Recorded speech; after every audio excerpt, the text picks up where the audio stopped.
Hey everybody, I am delighted to have Lisa O'Neill with me today on this live stream, and this is going to be an incredible conversation. How are you in New Zealand? In New Zealand, I'm very well, thank you. I'm very well. We're in level 2 lockdown here, so we're doing very well in the bottom of the North Island. Not so well in Auckland, but a lot to be grateful for. We've got a lot to be grateful for. So yeah, we're good. There is so many things going on around the world, but also more locally around our world. I think that has changed people's perspectives on life and business. And I've got kind of two questions because I know your world has changed so much in the last decade and the world has changed so much in the last 18 months to 2 years. Tell us a bit of the Lisa. I know. Tell us a bit of the Lisa O'Neill story and sort of how you came into this thought leader world, the business world, and now how you've navigated the world. Yeah, crazy, right? Yeah, so I think it was six years ago, I found out about Thought Leaders Business School. As a student, I was looking for something more. I wanted to get betterer. I wanted to improve. I was already running my own kind of speaking business, and I'd heard about Matt as a speaker and went, he's pretty good. And then I found out that he had a business school and I went, maybe I could learn some stuff.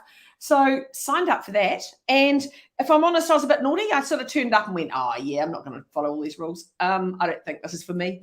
I thought I met really amazing people, which was everything for me because, you know, I'm such an extrovert that people are my kind of drug of choice. So I had such an amazing time, but I didn't do any of the work because I have this terrible theory in life that nothing applies to me. So rules, structures. So I was like, yeah, I don't need to do all that. I'll just soak up the atmosphere and by osmosis get better. And then I noticed people around me getting better. And I was like, how come they got better? And I was like, oh, because they did what they were told. So that was a big life lesson for me. Do what you're told, Lisa. Okay, good. So do what you're told. And so I did.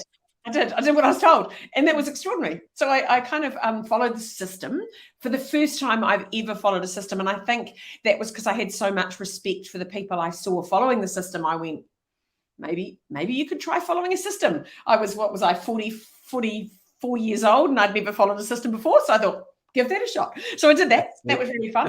And then I got kind of addicted to the learning and the growth because it was what I love about the curriculum that Matt created is, you know, the levels that you can sort of go and you go, I'm going to do this and then I get that. Then I'm going to do this and then I'll get that. And I was like, oh. And I'm an achievement junkie. I do love a bit of achievement. I do love a bit of improvement, bit of excellence, bit of being better. That's kind of my whole thing. So I was like, oh, this is working. And I just loved it. And then I got more and more involved. And then I ended up as part of faculty with you going, yeah, cool, helping other people. And I love to help other people. And then to get to watch other people's eyes light up and have those little moments where they suddenly get it. I'm like, oh, that's such a privilege, I reckon. I love it. So then I realized I really loved that. And I loved the teaching part of it. Anyway, and then the world changed and Peter Cook, who was the CEO, was going away to have a big year. And I was like, yeah, cool. So I'll take over. And then what did I take over? Running the business school and while you're away, and then all of a sudden the world collapsed. So I think for 3 weeks, I was like, oh yeah, new CEO, great. And then the world just fell over. And I was like, oh, wow. So then we had to change really fast. We were meeting every day, and every day the landscape had changed. Do you know what I mean? Like what we decided on Tuesday was irrelevant by Wednesday because the world was. That was such a crazy time. It was such a crazy time. So anyway, and then in that time we've completely kind of transformed and rebuilt what business school is. So it's now a global online program, which is really exciting and it's kind of cool. And I'm actually really grateful to COVID because it's made us future-proofed and it's built this beautiful platform now that more people can be involved in, and it gives us a way to help more people and connect with more people, and it's beautiful. So I like it. I wasn't a fan of the online stuff. Big fan now. So that's the biggest change, I think. I'm such an online fan now. Yeah. I have absolutely no concerns about this conversation, but one of the things that went through my mind was two extroverts walk into a bar, and they go, and you've got you on one side of the pond, me on the other side of the pond. We're going, oh no, what's this actually going to be? Are we just going to talk about the things we're excited about, but not actually listen to each other? We can cut the conversation down the middle and have a parallel conversation. Because I saw you, just for the sake of people watching this, I saw you blossom across that period in thought leaders, and now you're in the helm in the chief executive's role. And I really love what you just said about the global piece, because one of the reframes that my business partner Mike and I and our own practices are doing is we've decided the world is our market, and the world's so small now. The world is so small because it's had to be, Yeah.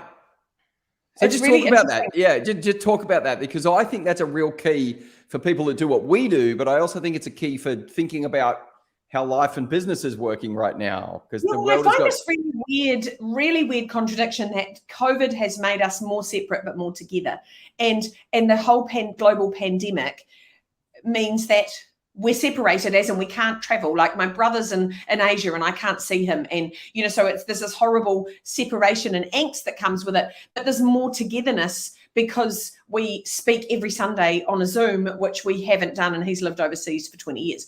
So now we're really deliberate about our connection. And I now get to, as a speaker, open conferences at 4 a.m. my time in Las Vegas, which I never would have had the opportunity to do had the world not gone online. Because when you're a professional speaker and you live in a small town in New Zealand, to get the opportunity to be opening conferences all over the world, it's not really ideal for my sleep patterns, and I'm doing all kinds of let's get up and be the opening speaker at 4 a.m. It's like, but it's such an exciting place because the world's flattened out and you can literally beam in from anywhere. And we're so lucky that there's so much technology available and constantly developing that we can do all this stuff. Like you and I can chat as if we're in each other's lounge room, and we're not. I love that. Yeah, I think I couldn't agree more with that. I just find that idea of, so I know today I've got a conversation with New Zealand, Perth, Sydney, and the UK just today. Yeah, and see, 5 years ago you wouldn't have had that, right? You wouldn't have done that in a day. It just would have been odd. But now it's normal. Do you know what I mean? Yeah, well, especially when we're not in a global multinational, but now we can think differently about that. So back me up a little bit. I want you to talk to me about how you changed through the course of codifying your IP, taking on that sort of identity of a thought leader, and then saying, okay, wow, I've got things to say to the world. What did you notice? Like, first of all, I became a rule follower. What happened there? Secondly, what actually changed for you? Or what changed in your thinking? Everything what changed in your Everything. identity? Like, so I've something to say since I was born. Like, I literally don't shut up. So I've been babbling away. I've always had something to say. I don't think, I love inspiration. I love excite and delight. I love high level ideas. I'm awfully positive. I'm very annoying because I can be positive, at a funeral. Like, I can be positive anywhere. And so I'm kind of annoying. And so I have this really kind of happy, evangelistic kind of, yeah, woo, lovely. But if I'm honest, I didn't have a lot of depth. So there were two things in that. The first thing was I didn't believe I had depth, and that was a massive game-changing moment.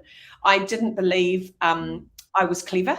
So to join a business school that says we teach clever people to be commercially smart was quite an audacious thing to do when I didn't believe I was clever. So the process of unpacking my thinking, being witnessed, being noticed by the other people at business school, and actually, how you think that everyone thinks like you do. Do you know what I mean? And you go, but doesn't everyone think that? And people go, no, that's amazing. And I'm like, is it really? Yeah. Is that, and I think being witnessed was enormous for me.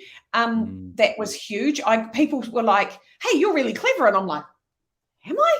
And I'd never been told that. So that was really extraordinary. And it took me a while to believe it, if I'm honest.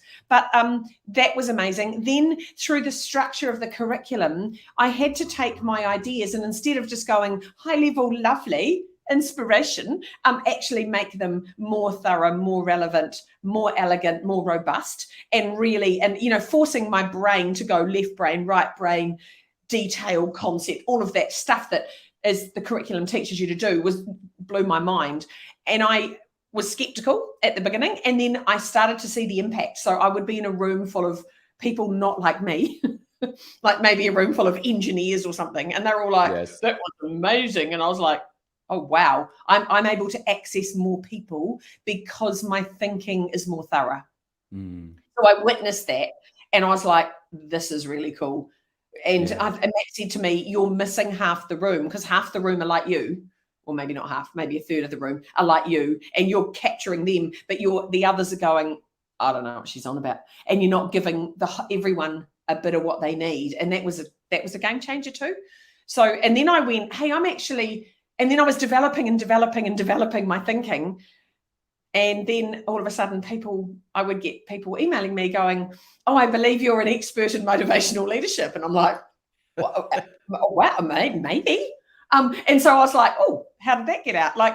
And it was people started to see me differently, and everything changed really. So yeah, it's that whole do the work, just do the work, get better, and stuff gets better, I reckon. We're doing a little bit of insider trading in this conversation, because I've been part of business school for 13 years. You're the CEO now. Your whole business and practice changed as a result of it. One of the objectives of this conversation, because of your role and responsibility, is to people that listen either live or on demand. I wanted them to understand the elegance of that, because the elegance of the tools of the curriculum, they force you in a way, but they force you in a good way to be thinking more holistically, to be thinking with that depth and breadth that you talked about. So in 90 seconds or less, for somebody who's going, wow, could I be a thought leader? What would you say to them, and how would you describe their next steps? I think it's worth understanding that. Yeah, well, I always say to people, have you got something bubbling away inside you that you think the world needs? And I think the world needs all of us. And I think we all have either a cause, or we have something that we're really passionate about, and it's our job to bring that to the world. I believe if you have something like that bubbling away inside you, and when I say that to people, they go, yeah, I've got that. I go, have you got a book inside you? Have you got something you want the world to know? And they go, yeah. And not everyone does, right? But the people who do go, yeah, I really have a message for the world. I feel like I've been put on this planet to do something with these types of people or whatever. And I go, yeah, cool. So we can help you with that. And that's really what Thought Leaders Business School does. It helps people to become experts in an area of their choice, and to become leaders in the thinking. So I don't call myself a thought leader. It's not something I rock around going, hello, Lisa O'Neill, thought leader. It's just not something I say. I like the idea of being a leader of the thinking in an area. So if you're going to be the leader, leading the thinking in productivity, or leading the thinking, in human development, or leading the thinking in mindfulness, or leading the thinking, I love the idea of leading the thinking. Who's at the front of the thinking of the areas that you want to be in, and how can you be more like them? And if you think of some of the global thought leaders who are right at the front of, you think like Brené Brown with courage, right? She's right up the front. She's leading the thinking in the world right now on courage. So you go, cool, what do you want to lead the thinking in? And it's possible. And we've all got all this amazing stuff inside us that the world needs. And I think that the Thought Leaders curriculum helps you extract that, and it helps you commercialize it, and it helps you get it out to the world. So I love it. Yeah. Well, I believe that is equally true. So with that process in mind, for the last 6 years, what have been the few hard things, the things that you've really had to confront to move through to the phases of Lisa O'Neill that we see? Because we all know there's an internal journey and an external expression. And I'm just really, because you're married, you've got 4 kids, they've been growing, in that period of time into emerging adults or young adults. And so with all of those things going on, what have been some of the challenges as we grow and develop in our own sense of identity and leading thinking?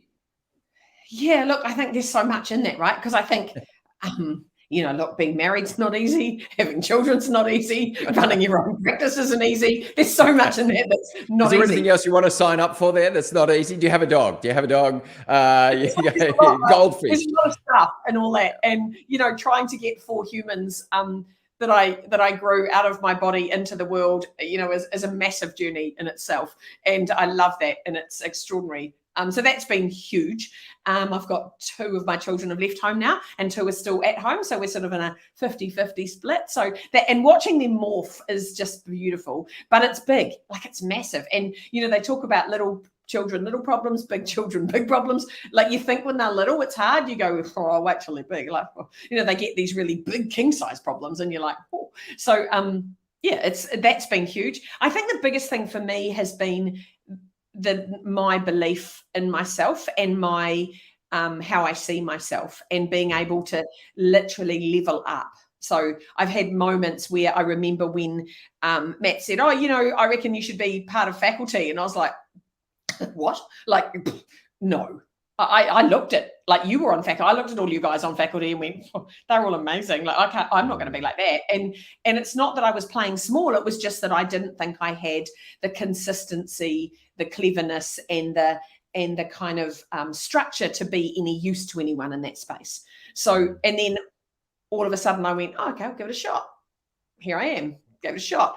Loved it. Then became head of faculty. I was like, how did I get to be in charge of supporting all these people? This is extraordinary. And I think I just kept taking the next bite of the apple and just kept growing. And there were massive moments like the first time I presented at business school, I thought, I'm going to throw up. And I presented on a lot of stages all over the world, but the thought of presenting in front of 150 extraordinary people who were deep and thorough in what they did, and a lot of them were extraordinary presenters and speakers and trainers, it's presenting with peers. I mean, that was huge. I came off stage going, I think I need a shower. Like, it was just such a moment. And now there's so many of those moments as I've gone through of massive growth for me, I think. And I think and again, I've you got to put yourself in this. You got to learning yourself space. You mean like the space where you feel sick, the space where you feel like you're not enough, all those sorts of things. That's what you're saying. Yeah, I love. Okay, so tell us about that, because that's. Yeah, you've got to, because growth is never comfortable. Growth hurts, and growth is weird. And I love the saying that every flower goes through dirt, and it's like, there's a lot of work to do. And that, I don't want that to be a limiting belief, because I don't believe life has to be hard and all that stuff. But I think if you want to grow, you're going to have to be deliberate, and you've got to know what you want, and you've got to be prepared to put. We have a beautiful saying in New Zealand, and it's actually Māori Language Week this week. So we have this beautiful saying called "Do the mahi, get the treats," and mahi is Māori for work. And it's like, if you do the mahi, you get the treats. So, if you go fishing, you get the fish. Like, it's like, do the work. And I think that's a big part for me of, if you want something, do it. Like, don't just sit around hoping about and thinking and pontificating about it. It's like, do it and put yourself into situations that you get really disrupted. Because that's how you change and grow and learn. You don't learn when you're comfortable. Do you know what I mean? You're not learning when you're sitting in your comfy chair with your comfy socks, having a cup of tea. That's not learning. I think looking for disruption is one of my favorite frames. How can I push myself and get a wee bit wobbly? And I'm okay with being wobbly. I'm okay with being scared. I'm not scared of much, but I'm okay with being sad. I'm okay with being emotional. I like the idea of being a little bit wobbly and then going, what's happened? What's changed? It's the juggling in high heels idea, isn't it? which is one of your pieces of IP. It's like, how do you do all this stuff and stay balanced? Well, you probably won't. So it's going to be okay along the way. So you actually segued to the next part of the conversation I wanted to have with you, which is, what are the sort of significant points of reference in your thought leadership over the last 3 or 4 years that you've been growing and developing and emerging? Because I know and that's going to take us to the future piece, which is that this idea that you're actually representing leadership, but you're also representing women in leadership and women with power. And what does all that mean now and into the future? And so before we finish, I want to talk about that too, but just bridge the gap.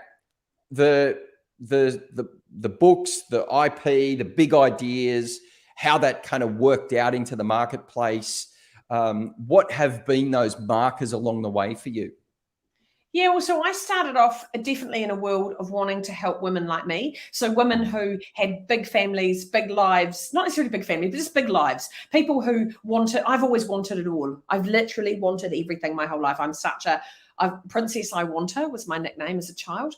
So I've wanted everything. I wanted a big family. And then I remember my mother going, well, you know, if you're going to have a big family, you won't be able to work. And I was like, you watch me. I'm not going to be limited in any way. I don't believe in limits. I hate limits. So I wanted a big family. I wanted a big career. I wanted a big house. I wanted everything big. Like I'm very wanty. And then people were like, oh, how do you do all this? And I realized that I'd created kind of some hacks for how to have it all. Now, I definitely believe people can have it all. I don't believe you can have it all at the same time. So and that's where the juggling came in, because I'm like, you know, if you've got 12 balls, you've got to decide which 3 you're working on that day. So what are the 3 main balls for that day? And then the next day, they might be completely different balls. And so, you know, and you've got to have an actual singular focus that changes all the time. And one of those balls has always got to be you. So I started off in how do you work through chaos, and I started in the fashion industry before that, which was more around how do you feel amazing and look amazing, and working with women on beliefs who didn't believe they looked and felt amazing. Like people are like, oh, I look terrible. And I'm like, yeah, well, who's in charge of that? Like, come on, get in charge, sort that out. So the action piece has always been there. Then the chaos and the juggling and how do you have it all kind of became a thing. And then people were like, oh, let's talk about work-life balance. And I'm like, there is no work-life balance. There's just a life of passion. I don't even call it work. I just call it leasering. My kids go, are you working? I'm like, no, I'm leasering. Like, this is what I do, man. This is what I have oxygen for. It's not work for me. It's just pure joy. And I know that because I would do it if I didn't get paid. Like, I just love it. So that's kind of a big piece for me. And then I realized that people needed to believe that they could be better, because so many people are limiting themselves. They're living down here going, oh yeah, well, that's all right for him because he's better, or that's all right for her because she's got a better education, or she's got more experience, or her family's got money, or she lives in the right city. I mean, I live in a tiny little town in New Zealand, and I don't believe in the limit of where you live or how it's more about how you live, I think. So then I was busting limits. And then I got really into this leadership thing, and I love the idea of leadership. And, you know, I speak at a lot of conferences. I was at a conference just before our last lockdown with all 400 women. I said, how many of you are leaders? And they were like, about sort of 30% put their hands up. And I went, wow, okay, how many of you are mothers? And like 90% put their hand up. And I'm like, you see, you're all leaders, right? Yeah, exactly. Getting a 3-year-old to put shoes on is a massive act of leadership. Like, it's like, yeah, hang on, because to me, leadership is getting people to do things without them realizing that's what you're doing. It's like getting people to want to do stuff. That's what leadership is. It's like gathering people together and going, we're going to do this, and this is how, and then taking them on a journey and inspiring them to want to do something. I think managers force people to do things. I think leaders inspire people to want to do stuff. And that's what parenting is, right? You've got to pretend it's their idea, but you're getting them out the door with their shoes on. So, yeah, I love that. So that's kind of been the journey the whole way. Yeah. So when did you realize and accept that you're actually pretty inspiring? I don't know if I think I'm irreverent. I think I say stuff that other people think but don't say. So I think people find that inspiring, because I say a lot of stuff that people go, you can't say that. And I go, just did. Right. So just did. And I'm very honest. And I think people go, oh, that's refreshing. And so that's inspiring, because they're sick of hearing sort of people giving them this awful smoothed over pretend truth about. Like the beige script. You come in there and go, hey, if you're a leader, if you can get a 2-year-old shoes on. Everyone goes, thank you.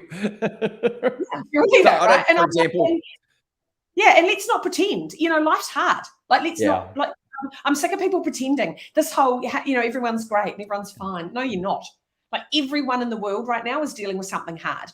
And whether that's financial hard, emotional hard, physical hard, medical hard, and people don't talk about it, which is why everyone's in this space. And I think we're getting better talking about like mental health and stuff, but people who don't subscribe to I have a mental health issue still have terrible things going on, and they don't share it because it's like, how are you? I'm fine. Good. Lovely. Tally ho. Lovely. And so there's none of that. Hey, what's hard for you today, Rowan? What's hard? And you go, wow, I had a fight with my wife and my daughter wouldn't listen to me this morning, and then the cat threw up and I was late for a meeting. And you go, yeah, that's hard, isn't it? Like, it's hard.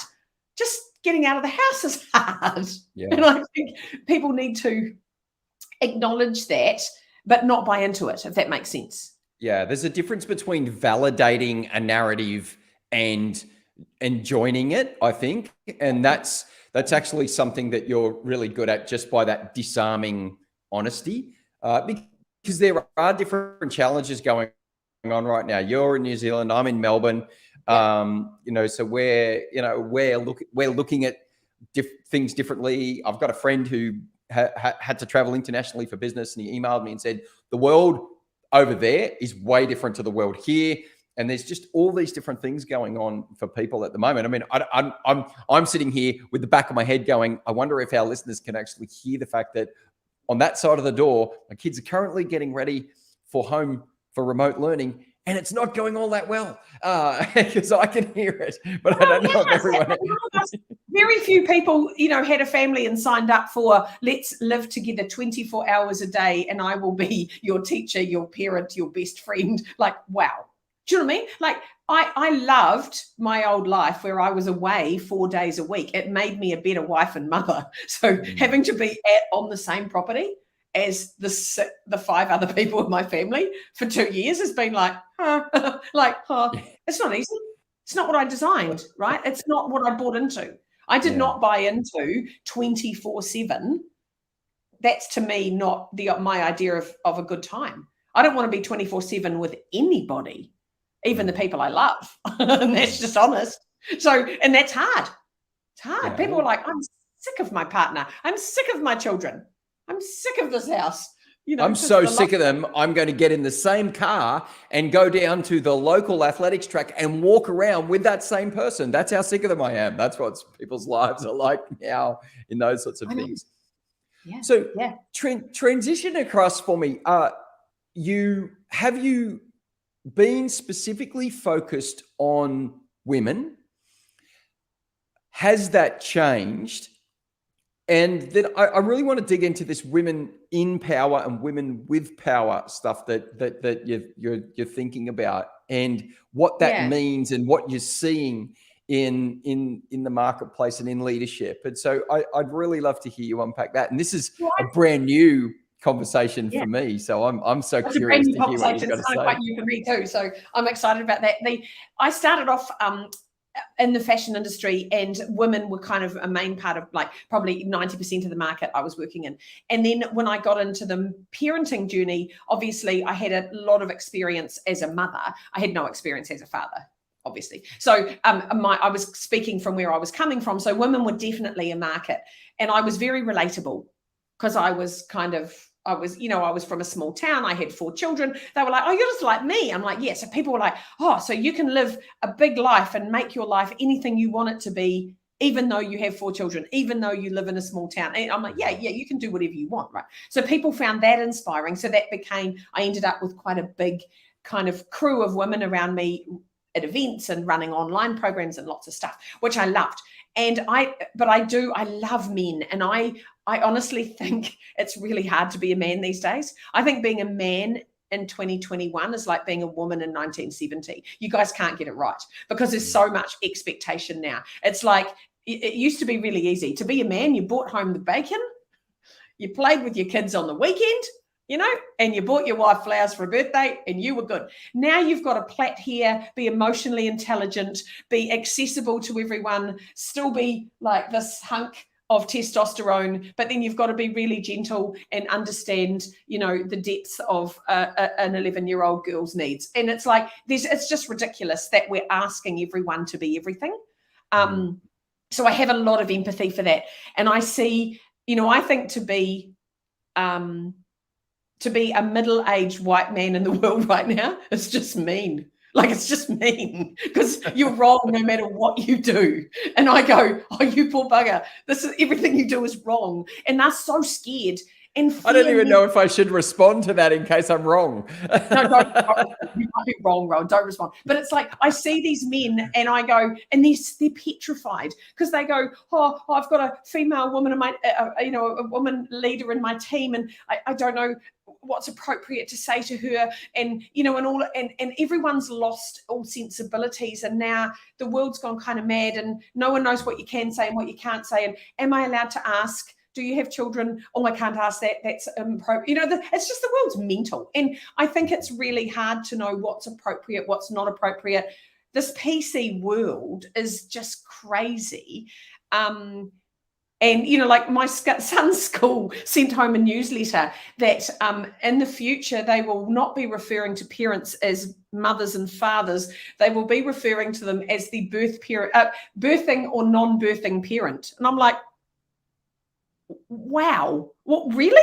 Like, you know, the world's gone mad. And it's like, yeah. So anyway, I just think it's the world is so complicated now, and I think it's hard. And so I do a lot of work with teams that want to be better, and I'm like, let's just imagine we don't have gender for a moment, because I'm quite genderless. I don't look at myself as, and I am a woman. I think a lot like a man. I feel quite genderless, so I'm not really terribly tied up in it, and I never want to be given any opportunities purely based on my gender. I can't stand that. I find that I want to be in that place because of who I am, not my gender. Do you know what I mean? So I've got a bit of a thing about that. And I think this is where the women of power actually comes in from, because what's happened is the women have either got so powerful that they've almost become anti-men, and they're out there trying to be out there being like this. And I'm like, see, that's not helping. Like, being that end of being super like, I'm so powerful and I can say what I want and I'm a self-expressed. And I'm like, no, that's not self-expressed. That's just horrible. Like, that's just you using the world as an excuse to be nasty. And that's not kind. Do you know what I mean? Like, it's not using your power for good.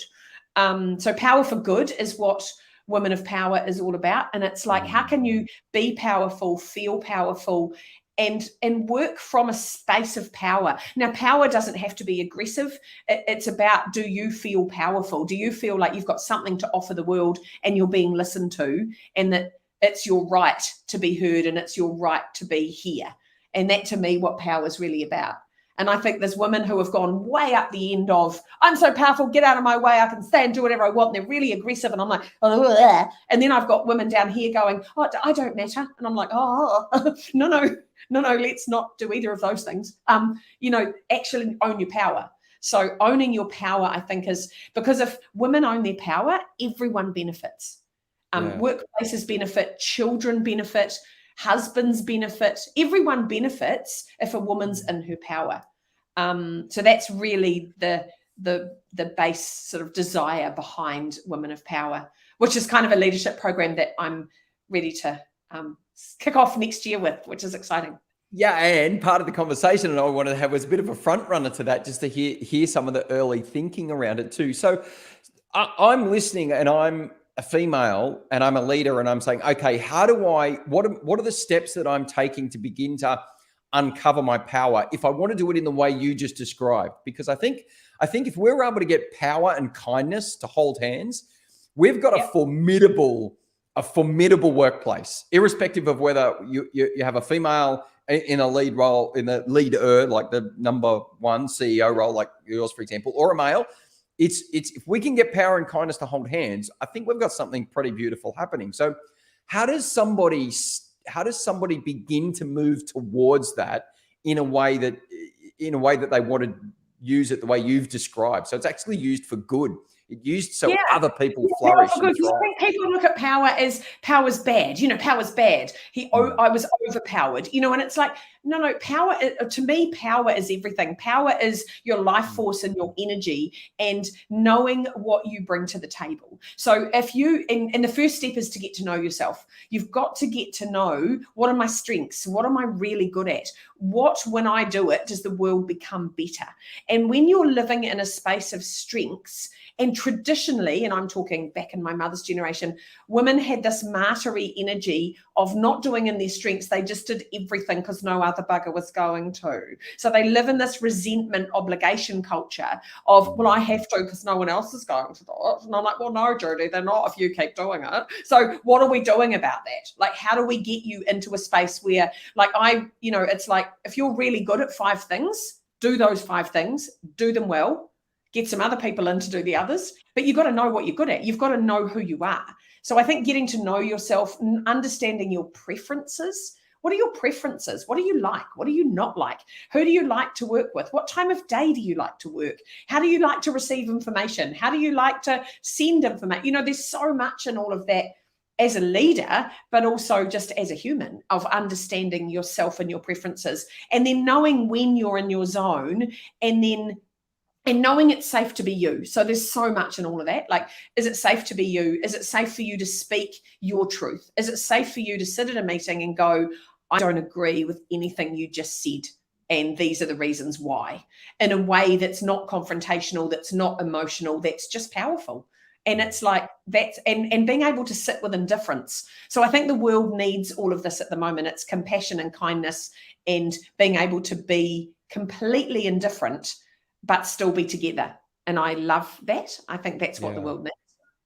It's sort of like conviction and non-attachment all at the same time. 100%. Like, we My actually, favorite if we're going to, we're going to walk into the room with a deep conviction that we're a team and that we're going to be nailing this down together, but we're actually not going to be attached to our egos or our sense of or our sense of position in the team, like the pecking order kind of thing. That's what I'm hearing. Yeah, 100%. You're so right. So it's like having the conviction to know I contribute here, but actually I'm not attached to the outcome, because I'm here for the outcome of the greater good of this meeting, not so that I'm right and I get served because I'm beating a drum because I wasn't listened to as a child.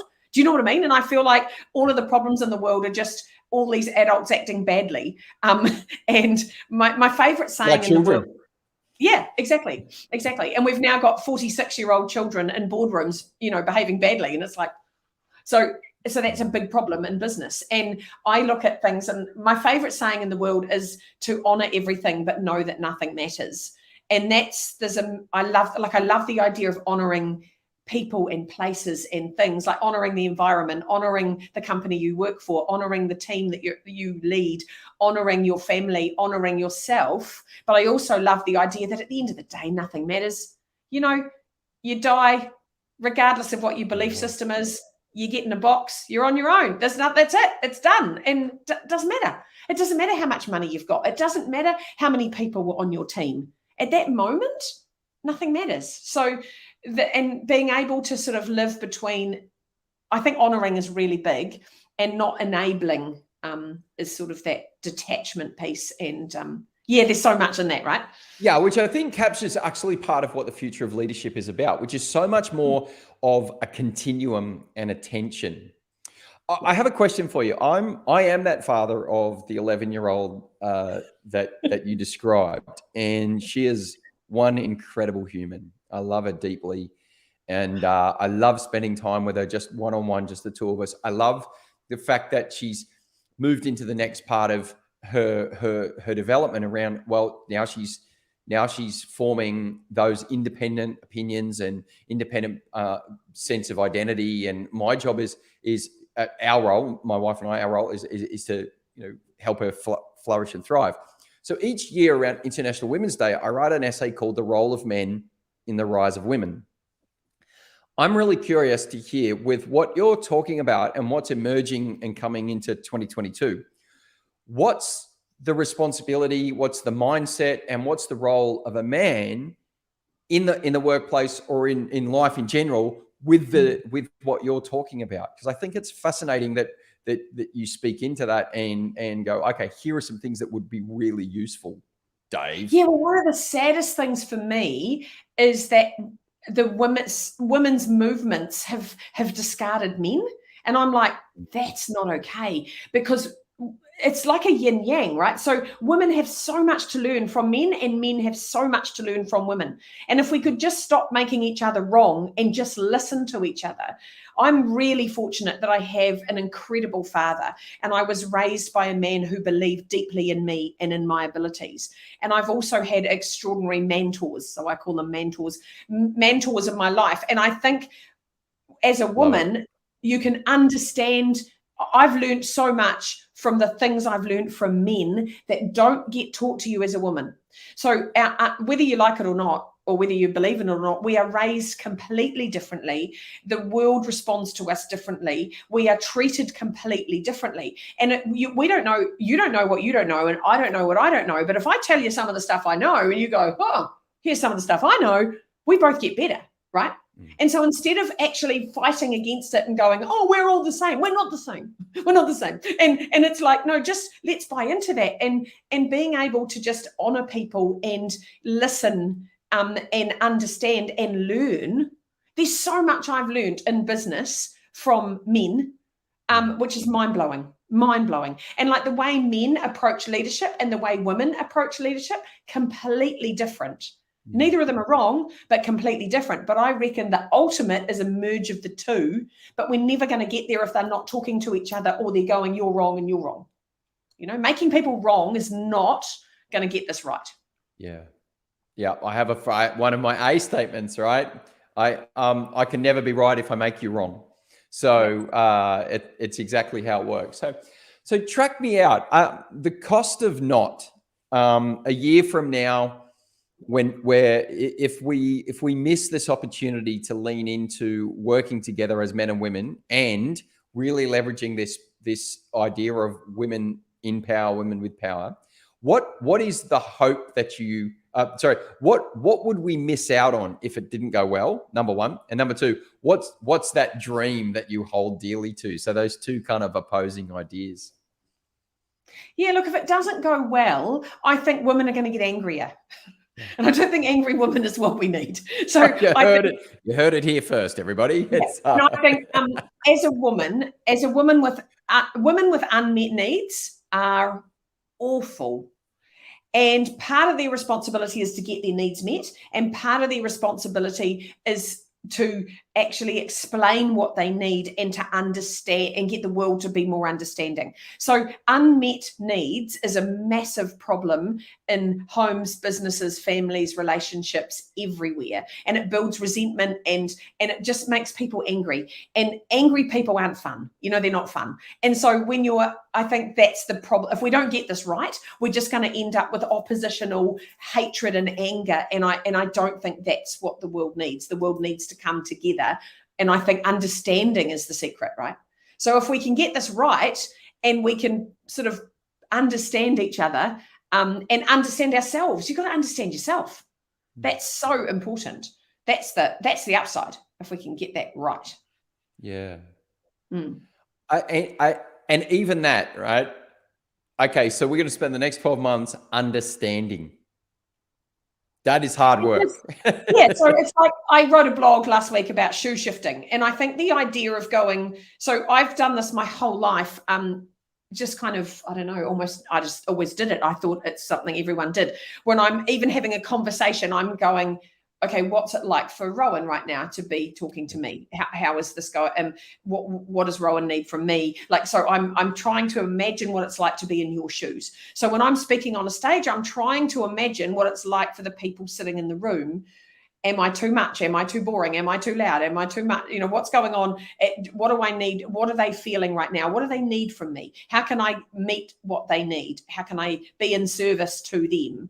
And even when I'm having an argument with my 18-year-old daughter, I'm like, okay, what she's hearing right now and what I'm saying are completely different things. And having the awareness and understanding that she is not enjoying what I'm telling her and she is not taking it as I'm wanting her to receive it. And just being aware of the other side of what is going on. And, you know, because we make meaning out of everything, right? So I might say something to my daughter that has no attachments to it, but she's turned it into something. She's made it mean something. And then that builds stuff. And so I just think understanding others and where they might be coming from, and then actually asking them, so sorry, what was your experience of that? Did you feel that I was telling you off? Because I wasn't. I thought I would. You know, being a motivational speaker with teenagers is a bit challenging because I think I'm motivating. They're going, why are you yelling at me? I'm like, I'm motivating you. Yeah, that's it. I'm inspiring you. And they're like, I don't feel inspired, Mum. I don't feel inspired. I feel yelled at. I'm like, oh, that wasn't my intention. So, you know. Oh, gosh. See, I feel fortunate. My children are a little bit younger, 9 and 11, and they actually say to me still, Dad, you're actually funny. And I'm like, yes, I've made it. Yeah, I love that. I'm so excited just to hear about how this rolls out in all its forms. If people want to hear more from you or know more about you, what do they need to do? Oh yeah, so Women of Power launches next year. So I've got the URL, but I haven't actually launched the website. So we're working on all that at the moment. But lisaoneal.co.nz is my website, and if you jump in and you can sign up to my newsletter, and then that will have everything as it rolls out there. But stay tuned, it's coming. It's very exciting. I can't wait. I'm so excited about working with young women and helping them to feel powerful, and women who've lost their power to regain their power, women who've put their power down and can't find it, how we're going to find it. So I'm really looking forward to making the world better with power for good. I love it. And that's a conversation worth happening. Thank you so much for your time, Lisa. I appreciate you. Appreciate this. Thank you. I appreciate you. Thank you for your time.